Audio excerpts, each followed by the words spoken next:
Okay, so last year we did a problem-based learning. We told the kids that a school had burned down and that we needed to replenish their library and that it was up to them to write the books.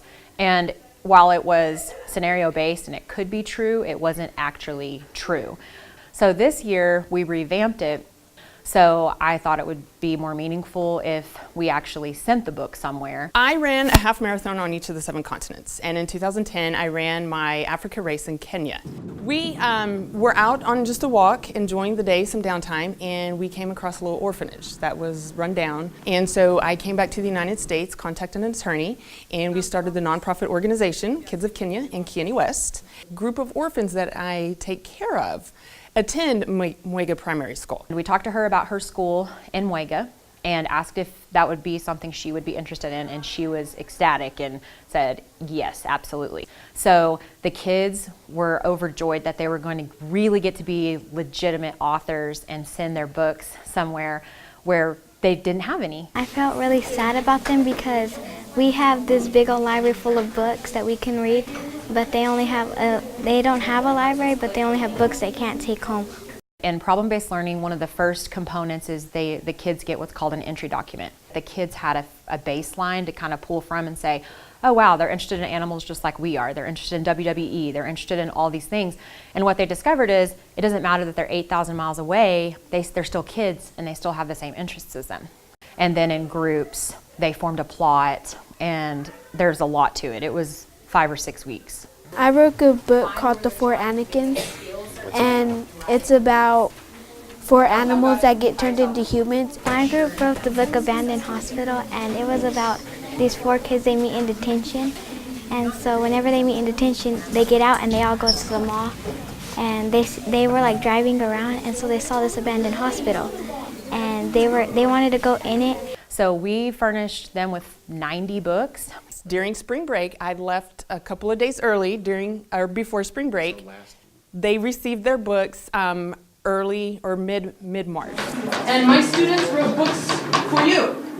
So I'm here today to present the books to you for your reading pleasure. Yes? Very nice. Yes, what you said? Yeah, and then you must. They were just ecstatic to first receive books, but also to know that somebody in the United States had actually made these books specifically for them. I felt really excited, that we got to do something for them. So, we're doing a big favor for them because they've never had something that we did. I felt that I was doing something in the difference to the world. I am returning in June, and I'm actually going to start building the bookshelves at the school, and then together with the administrators we'll find a room somewhere that we can actually house the books and start a physical library. The depth of learning from reading that novel together, plus pairing that with them actually writing in that same style, has really solidified fiction, imaginative genre for them, and even narrative. On assessments, their scores shot up.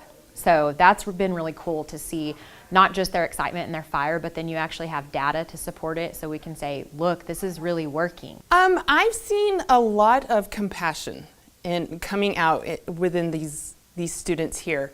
And you know that they have that type of compassion in their heart, but sometimes they're just not familiar with how to express that, or sometimes they may think it's not cool to express that, but they have not hidden that compassion during this whole project. They have asked all kinds of questions about the students in Kenya.